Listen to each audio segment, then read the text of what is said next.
The millionaire is shocked and leaves after Black Beggar demands rent. The wind howled like a banshee, ripping through downtown Chicago as Ethan stood defiantly before Thompson's penthouse. Ethan, just a kid, really, but hardened by the streets, his eyes blazing with a desperate fire. He yelled, his voice cracking. "Thompson, you owe me rent! My mom's rent! Pay up!" A limo idled nearby, its tinted windows hiding God knows what. Then he appeared, Mr. Thompson, the millionaire. Stepping out, a sneer plastered on his face, a look of pure disgust washing over him as he took in Ethan's ragged clothes and defiant stance. "Get out of here, you worthless street rat," he spat, his voice dripping with disdain. Across the street, Sarah's heart stopped. It was Ethan, her Ethan. What was he doing? Then she saw Thompson, the icy glint in his eyes, the dismissive wave of his hand. Shame burned through her. She ran, stumbling across the busy street, desperate to stop this nightmare unfolding before her eyes. "Mr. Thompson, I am so sorry. Ethan, please. This is a misunderstanding." Sarah's voice trembled, mortified, pleading. Thompson just stared, his gaze lingering a moment too long. Did he recognize her? A cold dread gripped her. That night, crammed into her tiny apartment in Oak Haven, Sarah couldn't shake the feeling. Thompson's eyes beheld something, a flicker of recognition, something cold and unsettling. She rummaged through a dusty box, her fingers trembling, until she found it. A faded photo. Her, years ago, carefree, standing next to a woman who looked exactly like Thompson. Could it be? Could Thompson be family? A secret she'd buried so deep, it felt like a lifetime ago? A sharp knock at the door startled her. Mrs. Rodriguez, her elderly neighbor, stood there, her face etched with worry. "Sarah," she whispered, her voice raspy. "Thompson, he's been asking about you. Nasty questions, dangerous questions. What did Thompson want? And how did Mrs. Rodriguez know?" "Ei, antes de continuarmos com essa história incrível, preciso te fazer um alerta importante. Muitos inscritos têm relatado que o YouTube removeu suas inscrições sem aviso. Dá só uma conferida rápida no botão vermelho aí embaixo para garantir que você ainda está inscrito no canal. Não quero que você perca nenhum conteúdo exclusivo que vem por aí. E já que você tá aí, deixa aquele like poderoso que me ajuda muito com o algoritmo. Ah, e me conta nos comentários, de qual cidade você está assistindo? Adoro conhecer cada pessoa incrível que faz parte dessa comunidade. Sua participação faz toda a diferença. Vamos interagir. What did Thompson want? And how did Mrs. Rodriguez know? Sarah's blood ran cold. Thompson asking about her? Nasty questions? A shiver went down her spine. She trusted Mrs. Rodriguez, an old soul who'd seen everything in Oak Haven. What kind of questions, Mrs. Rodriguez? Please, tell me. Sarah begged, grabbing her neighbor's hand.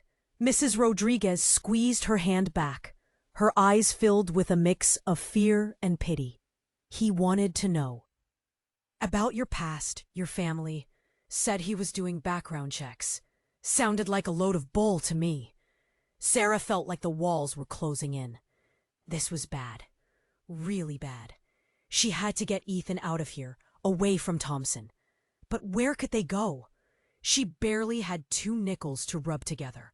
Suddenly, a deafening explosion ripped through the night. The building shook, windows shattered.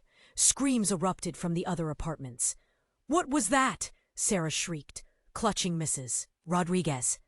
Before either could answer, the door burst open, and Ethan stumbled in, covered in soot and looking terrified.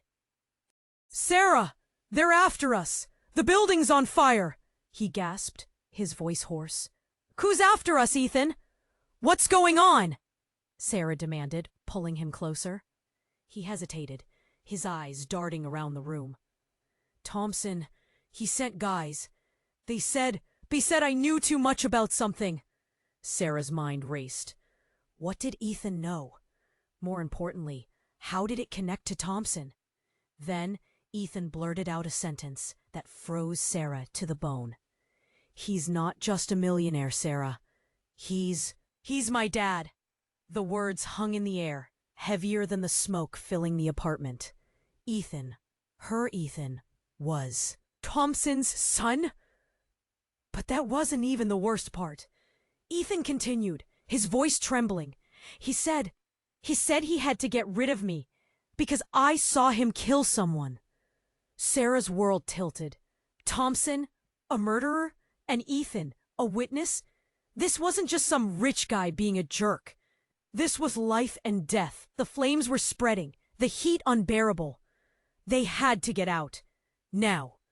Grabbing Ethan and Mrs. Rodriguez, Sarah pushed them towards the fire escape. As they clambered down the rickety metal stairs, Sarah glanced back at her apartment window. Standing silhouetted against the flames, she saw him.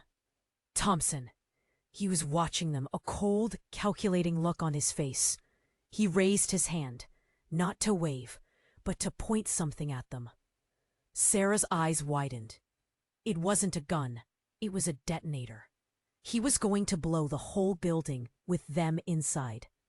Sarah shoved them down the fire escape, metal screaming under their weight. Smoke choked her, tears blurring her vision. Thompson, a monster, a murderer, Ethan's dad.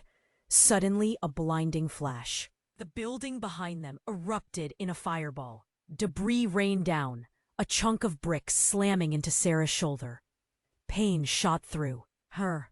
"Run!" she screamed, adrenaline pumping. Mrs. Rodriguez, bless her heart, was surprisingly spry, hustling down the stairs. Ethan, though, was frozen, staring up at the inferno.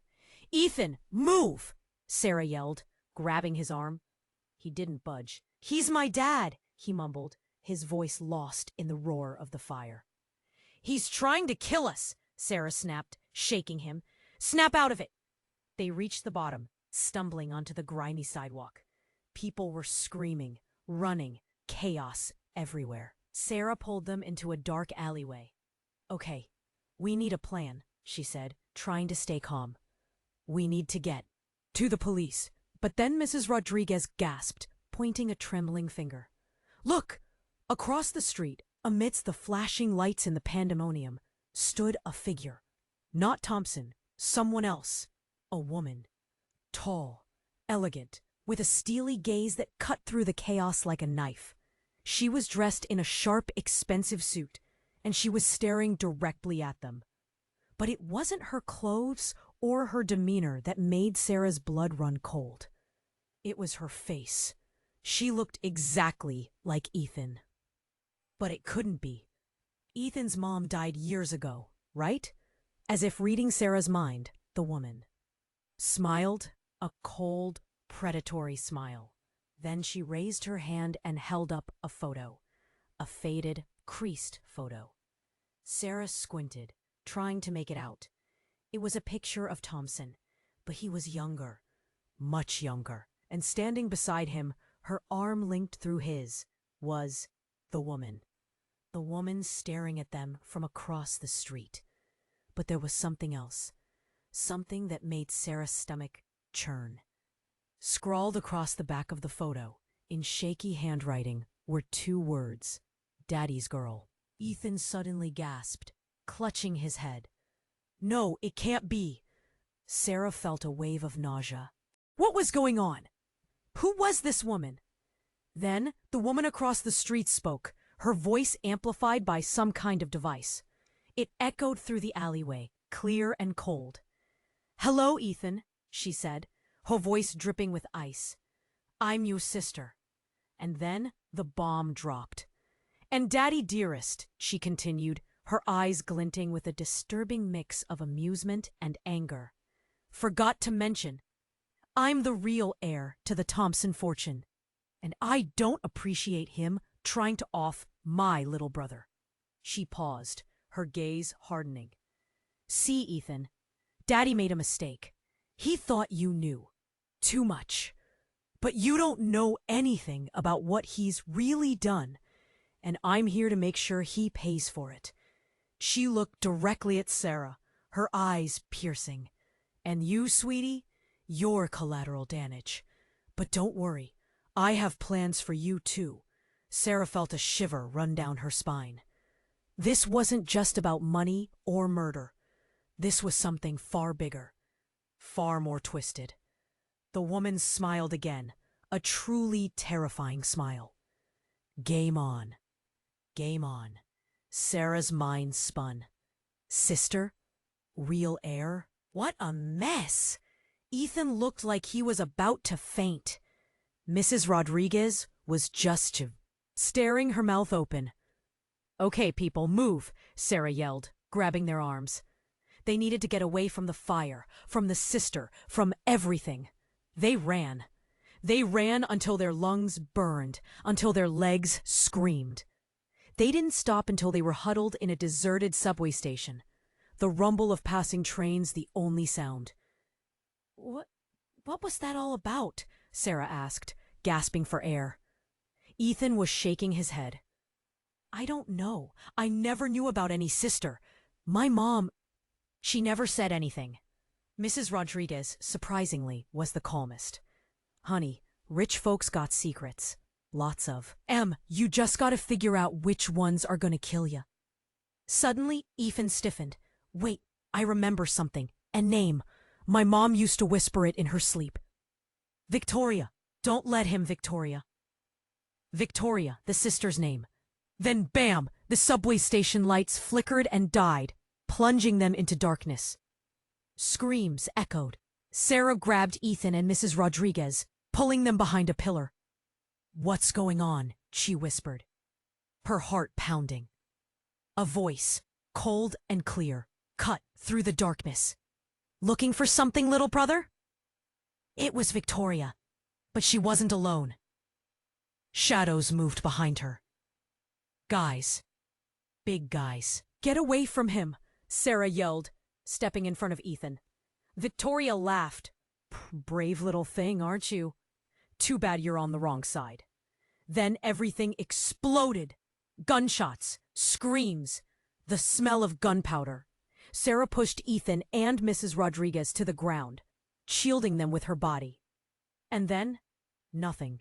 A strange, ringing silence. Sarah slowly opened her eyes. The station was eerily quiet.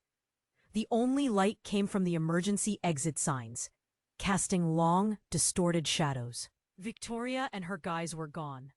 But something was different. Ethan wasn't moving. Sarah frantically rolled him over. His eyes were open, staring blankly at the ceiling. A dark stain bloomed on his chest. Ethan! Ethan, no! Sarah screamed, pressing her hands against the wound. Blood seeped through her fingers. Mrs. Rodriguez started sobbing. He's gone, Sarah, she whispered. He's gone. Sarah refused to believe it. Not Ethan. Not now. Not after everything. But then she saw it, clutched in Ethan's hand, a small crumpled piece of paper. She carefully pried it open. A phone number, and a single word scrawled beneath it. Run. Sarah looked up, her vision blurring with tears. She was alone. Ethan was gone. Thompson wanted her dead. Victoria was. Playing some kind of twisted game. And then another thought hit her, colder and harder than a bullet. What if Ethan wasn't Thompson's son? What if he was Victoria's son? And what if... Because right there, beside Ethan's lifeless hand, Sarah saw something else. Something small and metallic, glinting in the dim emergency light. A spent bullet casing, and on it, engraved in tiny, almost invisible letters, a single word. Victoria. Sarah looked at the phone number. Run. Run where? From who? Victoria? Thompson? Or something else entirely? She had to get it together. Mrs. Rodriguez was a mess, muttering prayers in Spanish. Sarah needed to think, to protect them both. But Ethan was gone, just like that. She shoved the paper in her pocket and looked around the deserted station. Rats scurried in the shadows. The air was thick with the smell of ozone and death.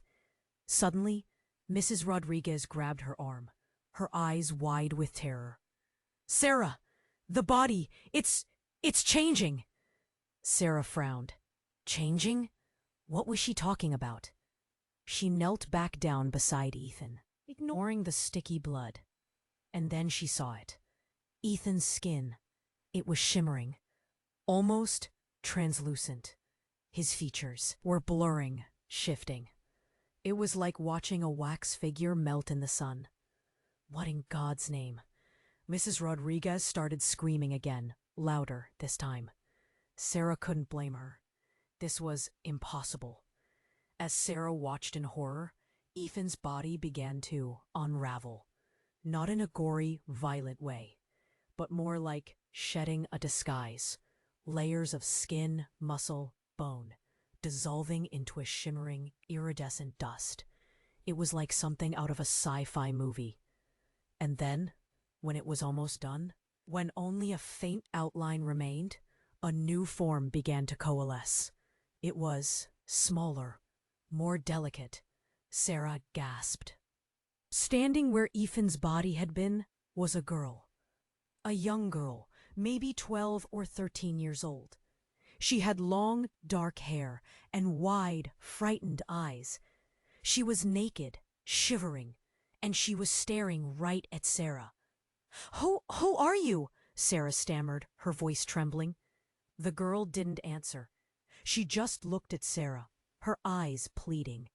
Then she spoke.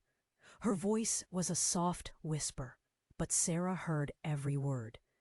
They made me do it," she said, tears streaming down her face. "They made me pretend to be him." "Pretend to be Ethan?"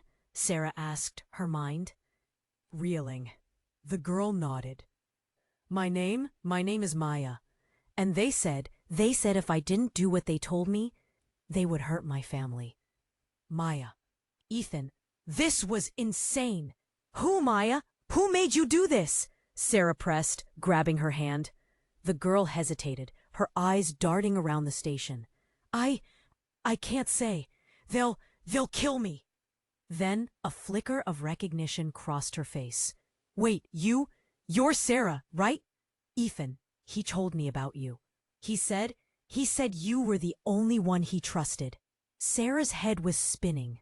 So Ethan trusted her. But Ethan wasn't Ethan at all. He was Maya. Or she was. Whatever. Suddenly, a pair of headlights swept across the station. A car screeched to a halt outside. Doors slammed. Maya's eyes widened in terror. "They're here! They found me!" Sarah grabbed Maya's hand and pulled her behind a pillar. "Who's here? Who's after you?" Before Maya could answer, a voice boomed through the station. "Maya, we know you're here. Come out, and we promise no one else gets hurt." It was Victoria, but something was wrong. Her voice? It was different. Softer, almost motherly. Then Victoria stepped into the light. And Sarah saw it. She was holding a gun, but she wasn't pointing it at them. She was pointing it at herself. And then she said something that changed everything. Something that made Sarah's blood run cold. "I'm sorry, Maya," Victoria said, her voice cracking with emotion. "I should have protected you, but it's the only way. He's coming, and he can't find you. Not ever." She paused, took a deep breath, and looked directly at Sarah. "Get her out of here. He can't know she's his." Then, before Sarah could react, Victoria pulled the trigger. Victoria pulled the trigger. The sound echoed, sharp and final, in the deserted subway station. Maya screamed and buried her face in Sarah's side. Mrs. Rodriguez just stared, her eyes wide with disbelief. Silence. Then Sarah did something she never thought she was capable of. She ran. She grabbed Maya's hand, hauling her up and out of the station. Mrs. Rodriguez, bless her heart, hobbled along behind. They didn't stop running until they were blocks away, hidden in the crowded lobby of a cheap motel. Okay, breathe, Sarah said, trying to catch her breath. We need a plan, a real plan. Maya was shaking, tears streaming down her face. She's gone. Victoria's gone. I know, Sarah said, trying to keep her voice steady. But we have to focus. She said he's coming. Who, Maya? Who is she talking about? Maya looked up, her eyes filled with terror. My father, the man who made me do all this. He's a monster. Thompson? Sarah asked, her mind racing. Maya shook her head. No, Thompson works for him. Everyone does. Then she whispered a name. A name that made Sarah's blood run colder than any gunshot. Dr. Albright. Dr. Albright? The name rang a distant bell. Sarah knew that name from somewhere, but it was on the tip of her tongue. Where had she heard that name before? Suddenly it hit her. The photo. The faded photo she found in her apartment. The one of her mom standing next to the woman who looked exactly like Thompson. Behind it, Thompson was much younger and standing right next to the woman who was Victoria. The woman from the photo wasn't Victoria. It was her mom. Sarah's head was spinning.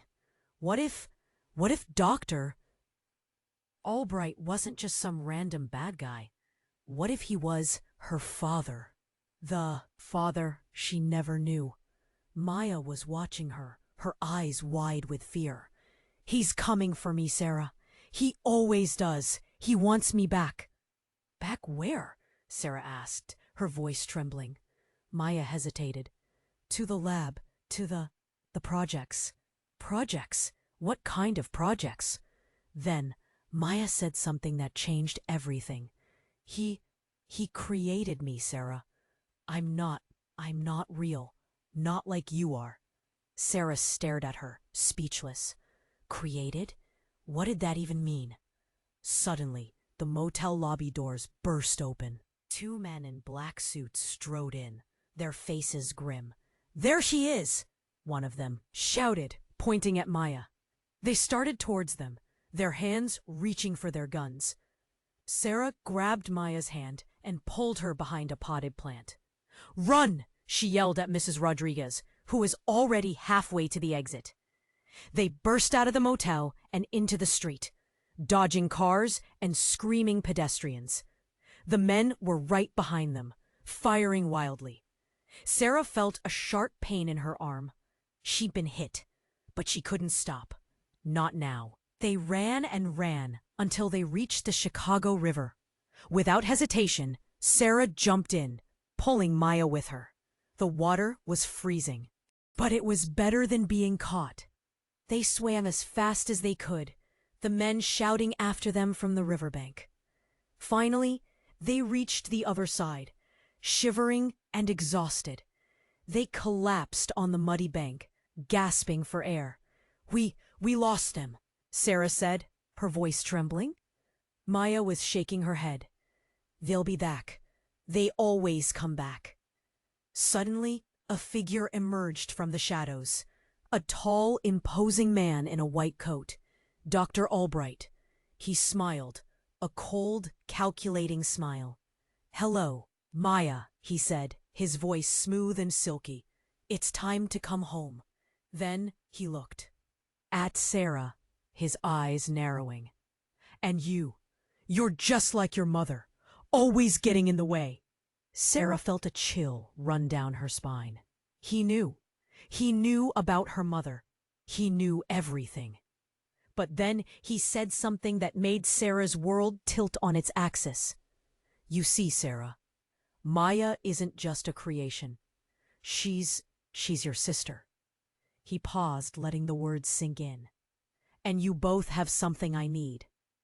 What did he need? And how was Maya her sister? This was impossible. Then Dr. Albright reached into his coat pocket and pulled out a syringe.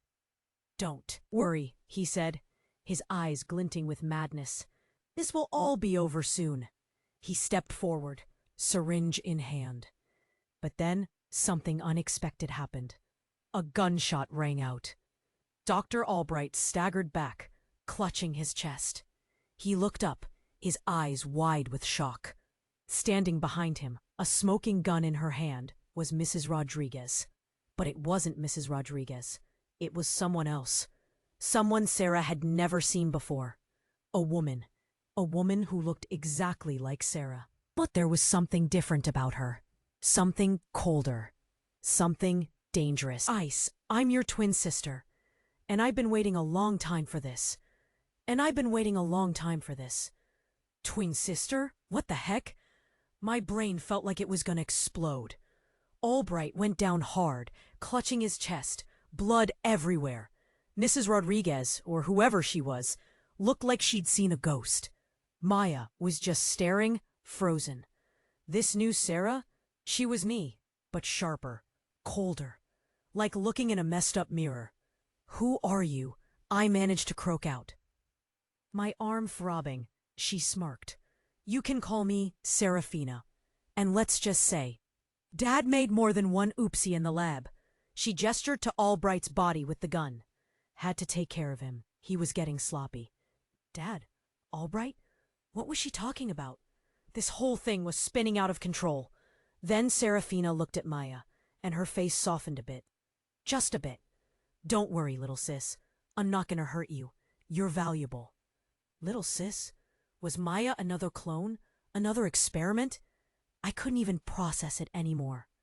Suddenly, sirens wailed in the distance. Serafina's eyes narrowed. "Gotta run. But don't think this is over, Sarah. We have a lot to talk about. And a certain family secret to unravel." She winked, then vanished into the night, leaving Albright's body and the smoking gun behind. Mrs. Rodriguez, or whatever her real name was, finally snapped out of it. "We gotta go, now!" She grabbed my good arm and started pulling me towards the shadows. "But Maya," I stammered, looking back at the terrified girl. "She's coming with us," the woman said, her voice surprisingly firm. "She's safer with us than anywhere else." We ran. Again. This time, it felt different. More desperate. More hopeless. We were fugitives. Hunted by... who even knew anymore? My twin sister, a secret lab, a dead dad, and a girl who wasn't even human. It was too much. We ended up holed up in some abandoned warehouse on the outskirts of the city, huddled together for warmth. Maya was shivering, still in shock. I tried to clean my arm wound as best I could, but it was bleeding pretty bad. "Okay," I said, trying to sound like I had a clue what was going on. "Who are you, really?" The woman sighed. "My name is Isabella, and I used to work for Albright. I was his personal cleaner. I made problems disappear." She looked down at her hands, her face grim. "I've done some bad things, Sarah. Things I'm not proud of." "So you killed Albright?" I asked, already knowing the answer. She nodded. "He was going to kill Maya. He saw her as a failure, a disposable experiment. I couldn't let that happen." "Why?" I asked, confused. "Why do you care about her?" Isabella looked at Maya, and a flicker of something like tenderness crossed her face. Because she's my daughter." My jaw dropped. Albright, the twisted scientist, was her father. Isabella, his cleaner. Her mother. And Serafina, my twin, was out there somewhere, playing some kind of deadly game. It was like some crazy soap opera, but with real bullets. But then, Isabella said something that made my blood run cold. "There's something you need to know, Sarah. About Maya. About Albright. About your mother." She paused, took a deep breath, and looked me straight in the eye. "Your mother wasn't just some innocent bystander, Sarah. She was one of them. She was a scientist at Albright's lab, and she was the one who created Maya. But that's not all," she continued, her voice trembling. "The project Maya was part of, it wasn't just about creating life. It was about transferring a consciousness. Your mother, she wasn't just creating Maya. She was uploading someone into her." I stared at Isabella, my mind blank. "Uploading? Uploading who?" Isabella's eyes welled up with tears. "Someone very close to you, Sarah." Then she reached out and gently touched Maya's face. "Sarah," she whispered, her voice barely audible. "Maya is your mother." "Sarah," she whispered, her voice barely audible. "Maya is your mother." My head swam.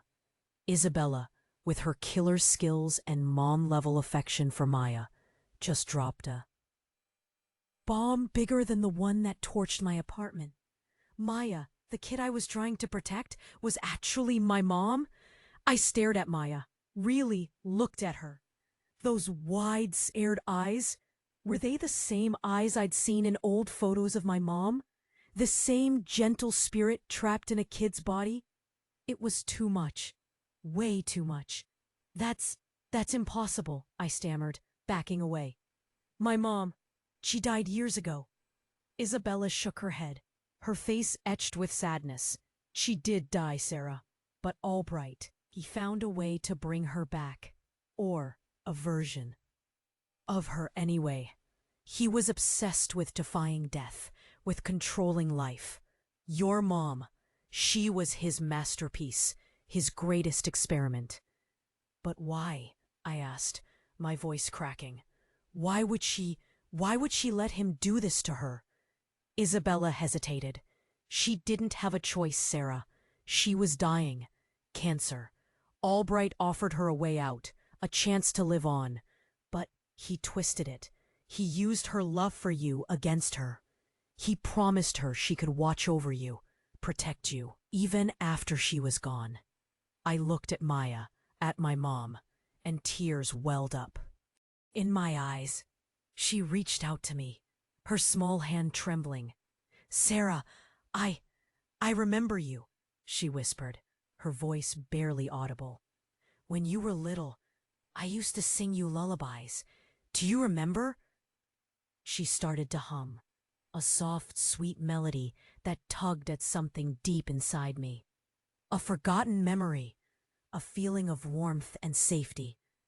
My mom's voice. And then, something even weirder happened. A wave of nausea washed over me, and my head started to spin. Images flashed through my mind. Faces, places, moments I didn't recognize. My mom, but not my mom. A woman in a lab coat, working with strange machines, talking to Albright, arguing with him. Then, a searing pain shot through my head, and I screamed, collapsing to the floor. Isabella rushed to my side, her face etched with worry. "Sarah, what's wrong?" But I couldn't answer. The pain was too intense, the images too overwhelming. It was like my brain was being overwritten, my memories replaced with someone else's. And then I knew. I wasn't just seeing my mom's memories. I was experiencing them. I was becoming her. The world shifted, and I wasn't Sarah anymore. I was Evelyn. Evelyn Hayes, brilliant scientist, loving mother, and Albright's greatest mistake. I looked at Maya, at my daughter, and a wave of protectiveness washed over me. I had to save her. I had to protect her from Albright, from Serafina, from everyone who wanted to use her. I struggled to my feet, my body moving with a newfound purpose. Isabella stared at me, her eyes wide with confusion. "Sarah, what's happening? Are you okay?" I looked at her, but I didn't see Isabella anymore. I saw a colleague, a friend, someone I could trust. "Albright is still alive," I said. My voice different, stronger. Serafina helped him escape. He's going to try to activate Project Chimera. We have to stop him. Isabella's eyes widened. Project Chimera? But that's impossible. That project was shut down years ago. He rebuilt it, I said, my mind racing. He's going to use it to transfer his consciousness into Maya. He wants to live forever, to become immortal. I looked at Maya, at my precious daughter, and a wave of determination washed over me. I wouldn't let him hurt her. "We have to go," I said, grabbing Isabella's hand. "We have to stop him, before it's too late." As we ran out of the warehouse and into the night, I knew one thing for sure. Everything had changed. I wasn't just Sarah anymore. I was Evelyn. And I would do anything to protect my daughter, even if it meant sacrificing everything. But then, as we reached the street, I saw something that made my blood run cold. Standing across the street, bathed in the glow of a street lamp, was Serafina. She was smiling, a cold, predatory smile, and she was holding a little girl's hand, a little girl who looked exactly like me. "Surprise, Mommy," Serafina said, her voice dripping with sarcasm. "I thought you might like to meet your other daughter." "Surprise, Mommy," Serafina said, her voice dripping with sarcasm. "I thought you might like to meet your other daughter." My heart stopped. Another daughter? What was going on? I looked at the girl. She was a mirror image of me, of Sarah, of Evelyn. But there was something vacant in her eyes, a chilling lack of emotion. Who is she?" I stammered, my voice trembling. Serafina smirked. "This, Monty dearest, is your replacement. Project Gemini. Perfected. Unlike you, she's completely loyal, completely obedient." Isabella gasped, pulling Maya closer. "What have you done, Serafina?" Serafina just laughed. "I've simply upgraded. Albright always wanted a perfect Evelyn, and I finally delivered." Then she turned to the girl and whispered something in her ear.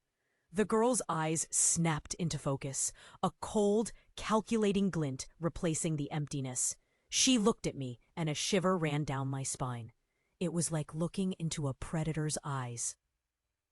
"Hello, Mother," she said, her voice a perfect imitation of mine. "I'm here to finish what you started." Before I could react, the girl lunged at me, her movements lightning fast. She was stronger than she looked, her grip like iron. I struggled, but she was too quick, too relentless. She pushed me to the ground, pinning me beneath her. "This is for neglecting me," she hissed, right into my face. "Now you'll pay." The girl pulled out a syringe, just like the one Albright had used. My blood ran cold. "What are you going to do?" I gasped, struggling to break free. The Gaul smiled, a cruel, twisted smile. "I'm going to upload myself into you, Mommy. I'm going to take over your body, your mind, your life." Isabella screamed, trying to pull the girl away, but Serafina stopped her, pointing the gun at her head. "Don't move, Isabella," Serafina said, her voice cold and deadly, "or I'll blow your brains out." I closed my eyes, waiting for the needle. This was it. This was how it ended.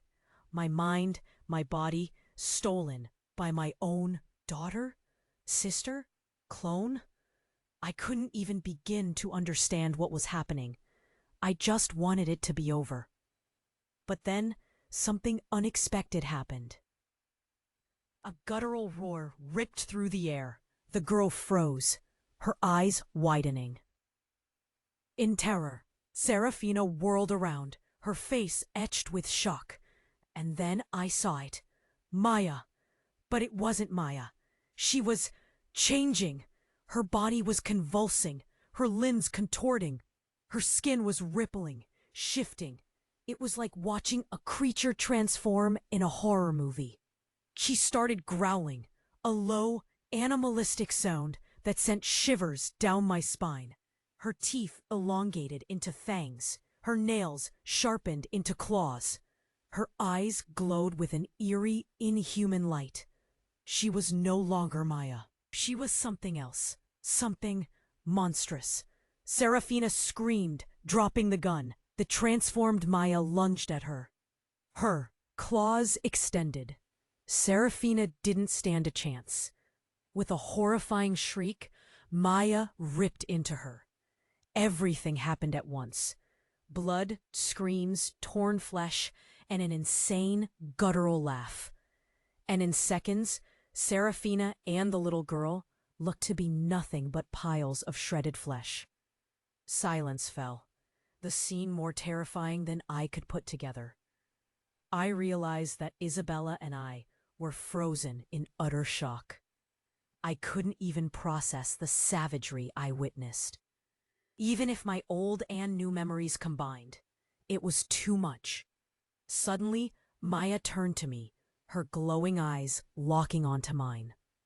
I saw her open her mouth, as if to speak. "It wants me to say that it comes," she croaked, her voice deep and distorted. It? What wanted her to say? I was more confused than I thought possible. My hands started shaking. Before the new form was able to croak the full message, it fell silent, staring into my eyes with an ominous intensity. She turned and sprinted in the other direction, leaving the destruction in the wake. The last image I could hold was this new version of my mom. Gone feral. What was that thing she almost said? What? What would happen now that it was out there? "Sarah, Evelyn, what do we do?" asked Isabella, panic gripping her face. What could we do? A killer was on the loose, in the form of my once harmless daughter-mom. I wasn't Sarah or Evelyn. What were we running from? What were we running to? The new image of all this replaced everything in my mind. I didn't feel anything about my sister. All my concentration was now on Momster. There was a lot to think about, so much to fear. I had no idea, no plan. So I stared at the black, black sky. O céu escuro, sem estrelas, a cidade grande lá embaixo pulsando. Isabela me encarava, esperando, medo puro nos olhos dela, medo por mim. Eu não era Sarah, não era Evelyn. Era um pouco dos dois, uma confusão terrível. Mas uma coisa era clara, precisava proteger quem restava. Temos que achar um jeito de parar tudo isso, falei, a voz ainda meio estranha. Acabar com essa loucura. Isabela concordou, firme. Eu sei como chegar até o laboratório principal, mas é arriscado. Muito. Arriscado? Àquela altura, o que não era? Maia, minha mãe, transformada em monstro. Serafina, pedaços no chão. Meu pai, morto. Ou quase. Vamos, eu disse, sem pensar duas vezes. Não temos escolha. E lá fomos nós, de volta para o inferno. A invasão foi tensa. Corredores frios, luzes piscando, seguranças por todos os lados. Isabela sabia cada canto, mas a cada passo sentia mais e mais. As memórias de Evelyn, a dor, a culpa. Chegamos à sala principal. Albright, preso a uma máquina gigantesca. Projeto Quimera. Tudo pronto. Que bom que vieram, ele disse, a voz fraca, mas sádica. Queria que vissem o meu triunfo. E então ela apareceu, Maia, o monstro, mas no meio daquela fera, ainda reconheci os olhos da minha mãe. Maia, falei, a voz embargada, sou eu, sua filha. Por um instante algo brilhou naqueles olhos, uma faísca de reconhecimento, de amor. E então a fera rugiu. A luta foi brutal. Maia era forte demais, rápida demais. Isabela tentava ajudar, mas era inútil. De repente, lembrei. Evelyn, cientista. Ela sabia como desligar a máquina, mas precisava chegar perto. Corri em direção a Albright, ignorando os rugidos, as garras. Ele sorria, confiante. Tarde demais, ele disse. O processo é irreversível. Cheguei aos controles. Um monte de botões, fios, luzes piscando. Qual? Qual deles? Então vi aquele. Um botão vermelho, grande, com uma etiqueta. Emergência. Sem pensar, apertei. Um alarme ensurdecedor soou. A máquina tremeu. E Maia parou. Olhei para ela. A transformação estava revertendo. Lentamente, dolorosamente. Até que, finalmente, ali estava ela. Minha mãe. De novo. Sarah, sussurrou, fraca. Obrigada. E então fechou os olhos. Para sempre. Albright gritou furioso. Mas já era tarde. A máquina explodiu, destruindo tudo. Ele também. Sobrevivemos. Por pouco. Saímos daquele lugar. Deixamos tudo para trás. A dor, a loucura, os monstros. Olhei para o céu. As estrelas finalmente brilhavam. E agora? Isabela perguntou. Ah. Voz cansada. Dei um sorriso triste. Agora a gente recomeça. Mas será que dá para recomeçar mesmo? O que aconteceu com Maia? E se Albright não tiver morrido de verdade? E se o que vimos foi só o começo? A história não termina aqui. Você precisa se inscrever agora. Não perca o que vem por aí. Esmague o like agora. Mostre que você tá comigo. Inunde os comentários com suas teorias. O que você achou? Compartilhe agora com 5 amigos. Eles precisam saber disso. Só você, verdadeiro fã, pode nos ajudar a continuar. Não espere mais um segundo.